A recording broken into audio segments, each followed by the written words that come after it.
The best way for us to understand the concept of thermal physics is to look at these difficult calculations under heat capacity, specific capacity, and latent heat. They seem to be difficult to students, but they are very simple. So we start by looking at this example 1, and we're going to look at about 5 or 6 other examples. At every point, after the explanation to the first 2, 3, you can pause the video and check how many of those things you can do all by yourself. So in the first question, all the heat generated in a 5 ohm resistor by 2 ampere flowing for 30 seconds is used to evaporate 55 grams of a liquid at its boiling point. Which of the following is the correct value of the specific latent heat? Let us make a little assumption before we go here. If I supply heat to a substance, there are 2 things that will happen. Number 1, if I push heat into this substance, the heat will do 2 things. 1, it will make the temperature to rise. So that means the heat will bring about change in temperature. This is a concept that we are calling heat capacity. Why the other case? When I continue supplying this heat to an extent, the liquid gets the maximum amount of heat it can get, and then it can no longer absorb the heat again. So what the heat does now is to break the bond between the molecules, and each molecule goes on its own. Meaning that the second version of the heat I supply can bring about what we call change of state of the substance. So what I mean by change of state is conversion of a solid to liquid, conversion of a liquid to solid, meaning I can switch in between the states. Heat can bring about that. During the change of state, the heat that we supply cannot bring about change in temperature or the heat that we withdraw. What the heat will do is it will break bond between molecules or it join them. Since we cannot see the heat we supply during the change of state, we assume that the heat is hidden. When I use this word hidden, this synonym of this word hidden, it also means something like latent. So then we now assume that the heat that we supply during a change of state is a latent heat or an hidden heat, denoted with symbol big L. Why the heat that we supply that bring about change of state can be of 2 types. When you supply one that bring about change of state, without specifically talking about a given mass, we call that heat capacity. But when I specify the mass, then I will now call that one specific heat capacity. So now I specify mass. Now I don't specify mass. So that means that the one that brings about change in temperature can be divided into 2. One of them is the one we call heat capacity, and the other is the one we call specific heat capacity. So how do we now describe what we call heat capacity now? How do we describe specific capacity? Heat capacity, if I use HP to denote that, can be defined as the amount of heat required to change the temperature of a body by 1 Kelvin or by 1 degree.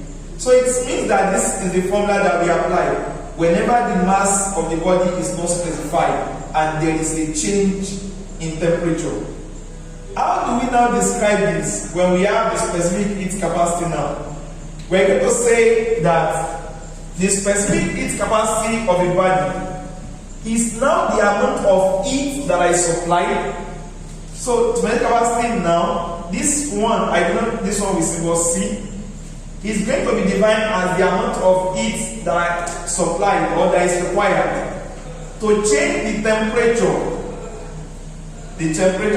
of a unit mass of a body. I specify the mass. I did not specify the mass by 1 Kelvin. So when I change the temperature of a unit mass of a body by 1 Kelvin, I call that kind of heat that I supplied, I call it specific heat capacity. In science, in physics, we are dealing with energy. Let's make the heat energy we supply here the subject of formula. So the heat energy here equals to mass, specific capacity, and and change in temperature. Simple arithmetic when you cross multiply. What about making the heat the subject of formula here? The heat energy here is going to be equals to heat capacity HP times change in temperature. There is no mass. So if you look at the two formulas that we have here, they are applicable whenever we are having a change of state. Let me give a better illustration of what I'm saying here. Let us assume that we are given water. We are given water and we check the temperature of that water. Let's assume it's at 20 degrees C. If I want this water to boil, I have to change this temperature. If the water is pure water, the water has to go to 100 degrees C. Meaning that the change in temperature here is different between here and here, right? The change in temperature here is now 80 degrees. That is because we have supplied heat. But once we get to 100 degrees, the water has gained the maximum heat, change in temperature it can collect. Any heat we supply now will not make the temperature go up again. Meaning the heat will not show in our temperature. The heat will be hidden. But what will the heat now be doing? It will be breaking the molecules of the water. Meaning it will be changing the water now into vapor, into gas. So that kind of heat is said to be what? Hidden. Or is said to be what? Latent. And how do I now describe the latent heat of a substance? You can see, I can now see that the latent heat of a substance is now defined as the amount of heat required to change the state of a unit mass of a substance without a change in temperature. I will not put change in temperature in the formula, so there won't be change in temperature. So for this topic, all you need to know is just these three topics, and you just need to know when to apply them. So let's go back to the question 1 that we're going to be solving today. This formula 1, formula 2, formula 3 will be applicable. All the heat generated in a 5 ohm resistor, you can see that we cannot create energy and we cannot destroy them, but we can change them from one form to another. The kind of heat that I'm going to be using here to boil a liquid is coming from electrical energy, and this electrical energy is supplied by this guy, 5 ohms resistor, 2 ampere flowing, time is 10 seconds. We use it to evaporate this mass of a liquid at its boiling point. What do we mean? It means that if the liquid were to be water, I am not just taking the temperature from somewhere to the boiling point. It's already at the boiling point. So we are not doing this job now. We are not taking it from this 20 to 100 or from anywhere to 100.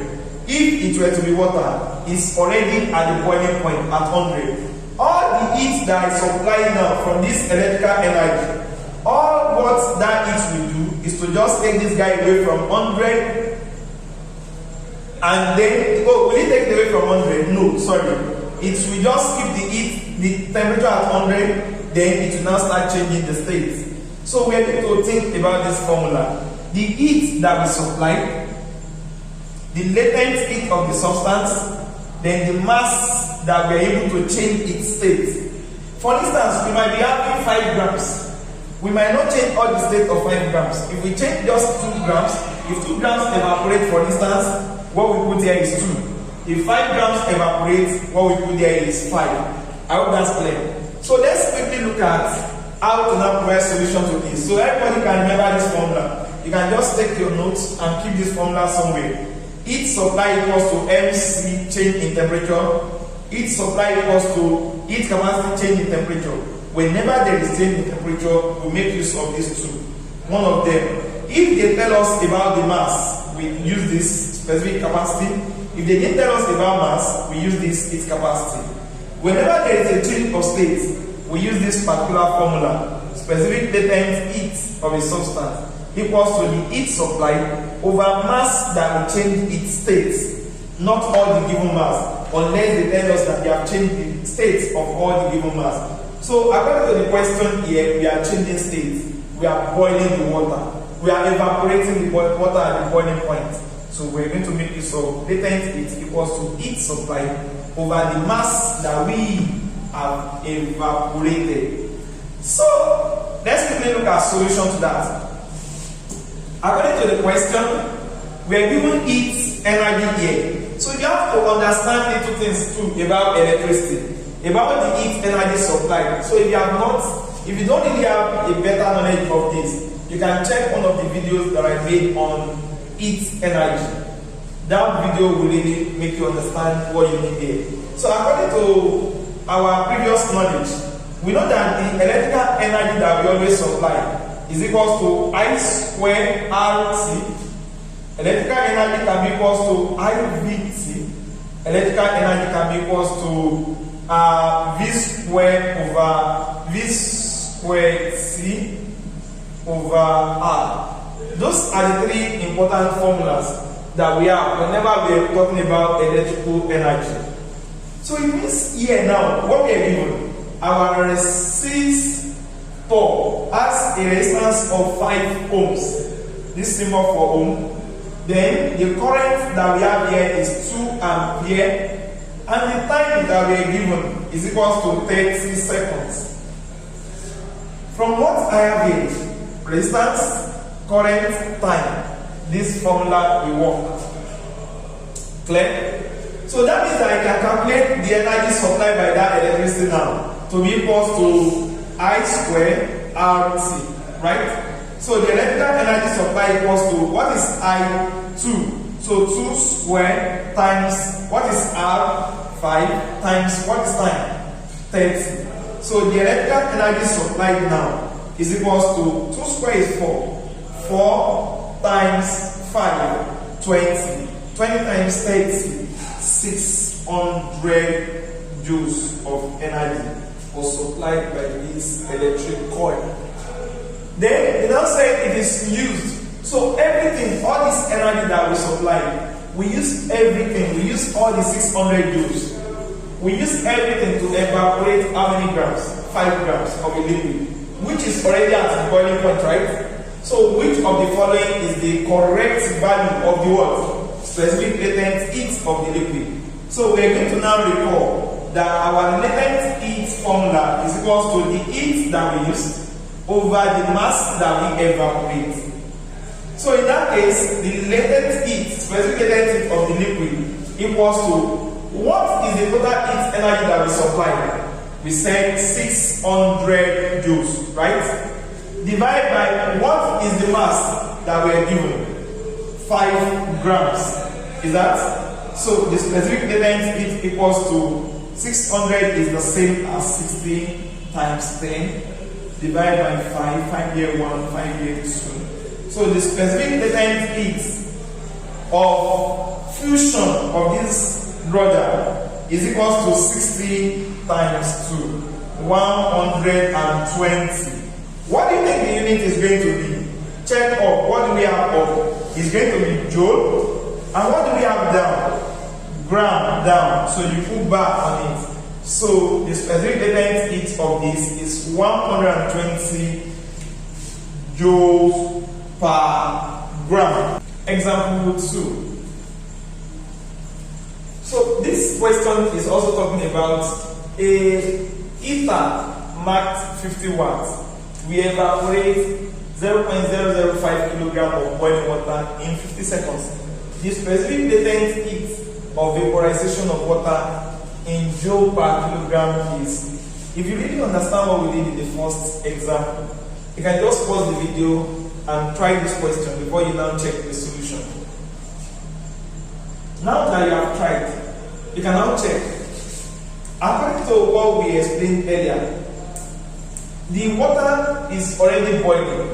So that means I don't need any heat to push it to the boiling time again. Remember that every time you have a liquid, the first set of heat that you supply, you have to use that heat to push it to the boiling point. At the boiling point, any other heat you now supply will now start boiling it. We start changing states. So here, they have already supplied that heat before to the boiling point. All I just need to do now is to just start eating. Let me use another illustration to make things look simpler. In this Nigeria, the part where I am from, we eat something we call amala and ewedu. You do a lot of work whenever you want to eat amala and ewedu because you have to swallow, and swallowing requires a lot of energy. So imagine the whole energy I need to spend on that swallowing, then if I have to make the amala myself. So if I, on a normal day, have 100 joules of energy, and I need to make amala with 80 joules, that means then, if I need to now eat the amala, I will spend 20 joules on eating the amala.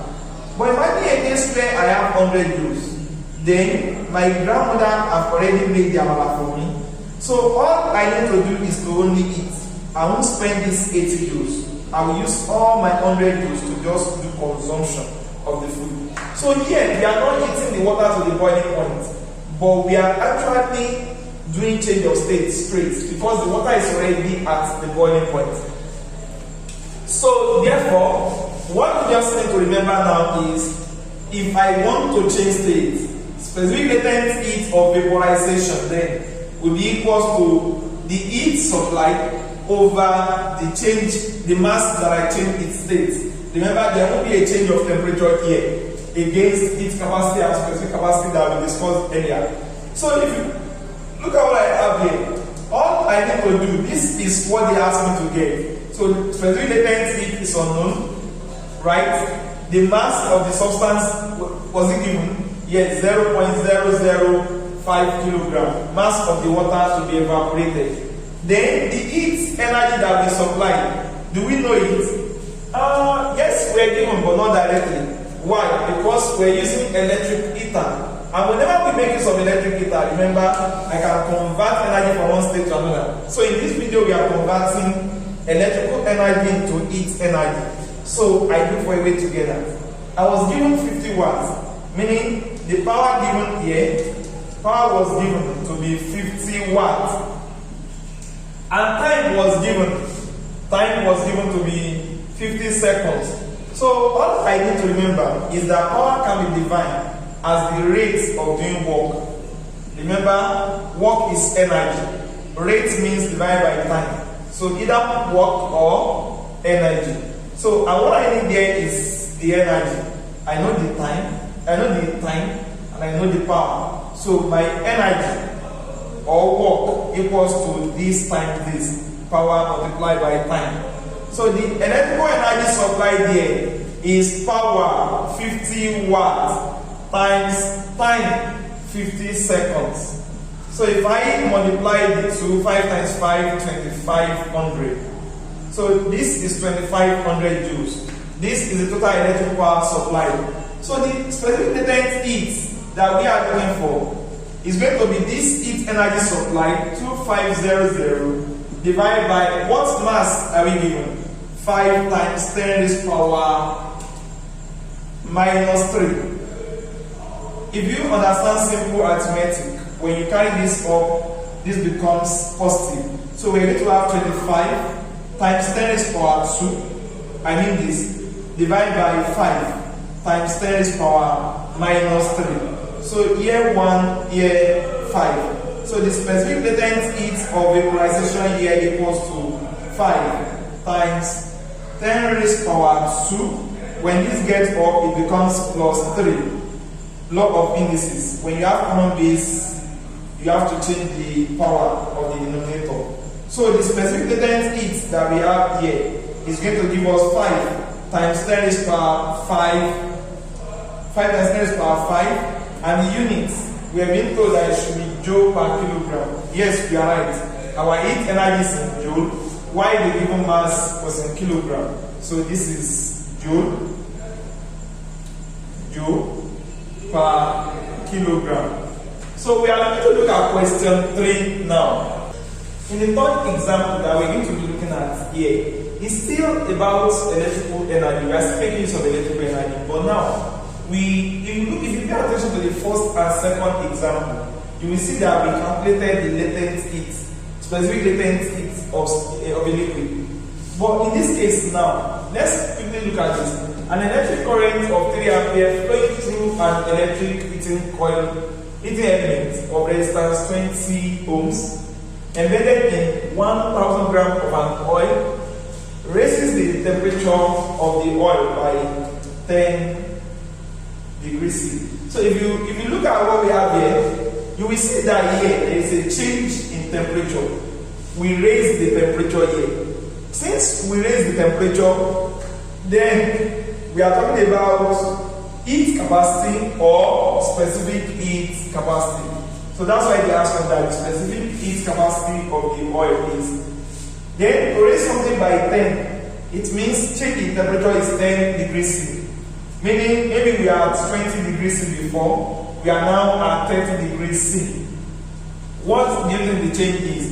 Maybe we are at 1020 degrees C before, and now we are at 1030 degrees C. So the change in temperature here, or the temperature rise here, or the temperature here is being raised by 10 degrees C. So let's go ahead and look at how to tackle a question like this.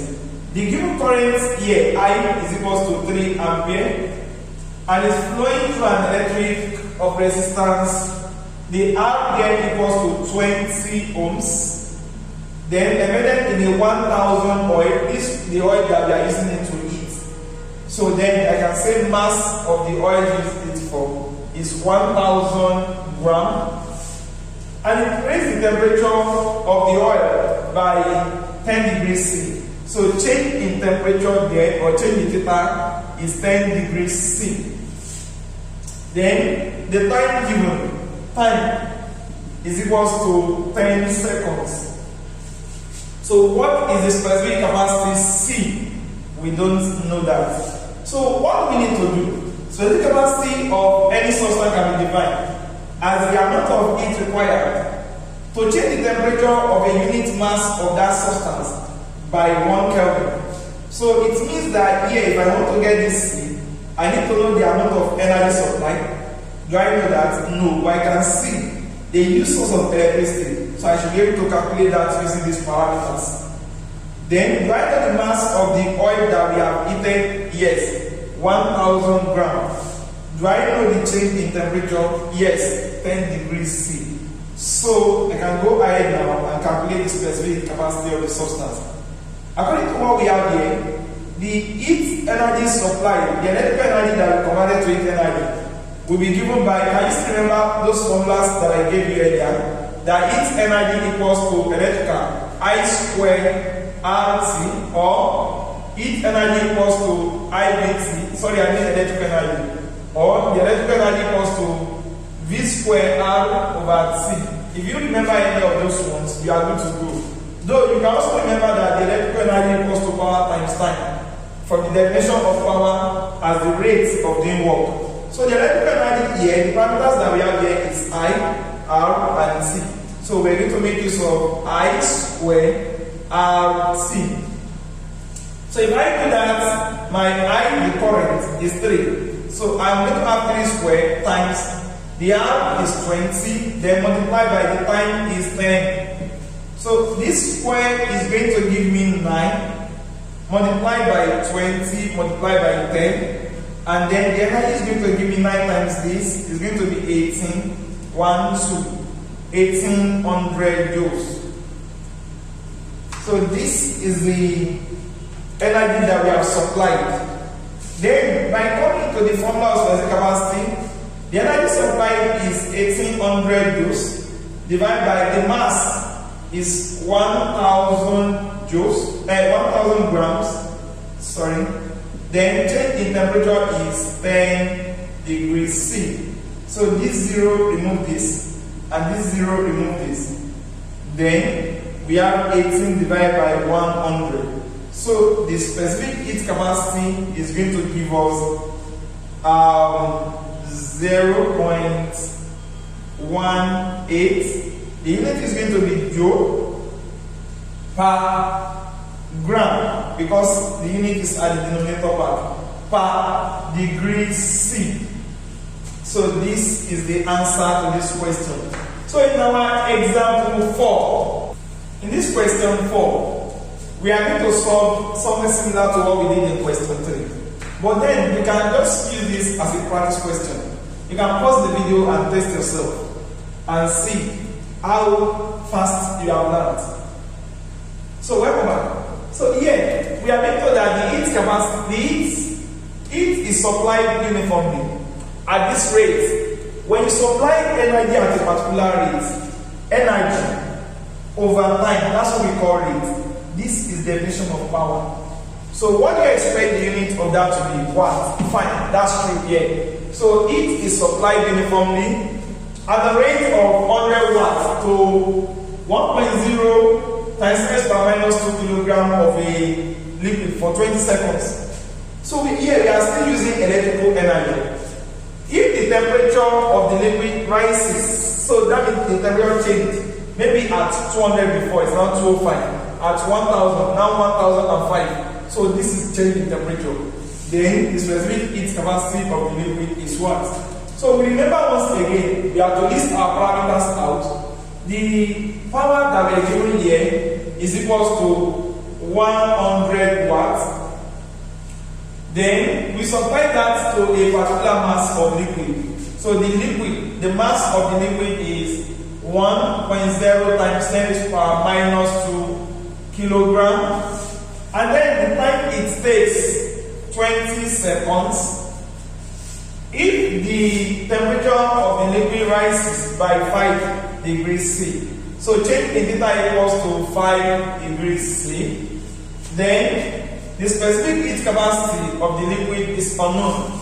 So what are we going to do? We remember that specific capacity of anything can be defined as the amount of heat required to change the temperature of a unit, change in temperature of a unit mass of that substance, right? So that means that we're going to get its energy. Are we given? But once we are given this information about electricity, we can think about it to get this out.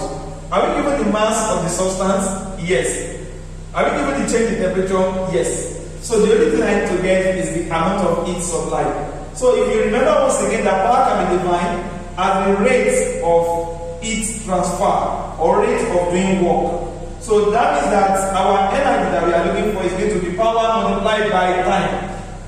The energy supplied here is going to give us, the power here is 100 watts and the time is 20 seconds. So the energy supplied is going to give us 100 times 20. This is going to be 2000. Units of energy is always in joule. In order to honor prescott joule. Once I know this, then the problem is solved. We're going to now supply the parameters into this formula. So you can also pause here and test yourself how much can you work without your calculator as well. So I'm going to make a video on how to do simple arithmetics in physics, in chemistry without calculator. So here we have our specific capacity to be equal to what heat have we supplied? 2000 joules divided by what is the given mass? 1 times 10 to the power minus 2, okay, which comes up to become 1 times 10 to the power minus 2. 1 times anything is that thing, multiplied by what is our change in temperature? 5, right? So I can now say my specific capacity is now equals to 2000 is the same as 2, as 20 times 10 to the power 2 divided by 10 to the power minus 2 times 5. 5 here 1, 5 here 4. If this goes up, C is going to be equal to 4 times 10 to the power 2. When this gets up, it becomes plus 2. Simple law of indices, common base. I transfer power up and I change the sign. C is going to be equal to 4.0 times 10 to the power 2 plus 2 is 4. The unit of this is going to be joule. Per unit of the mass given is what? So the unit is going to be joule per kilogram per degree C. So this is example 4 and its simple way of solving.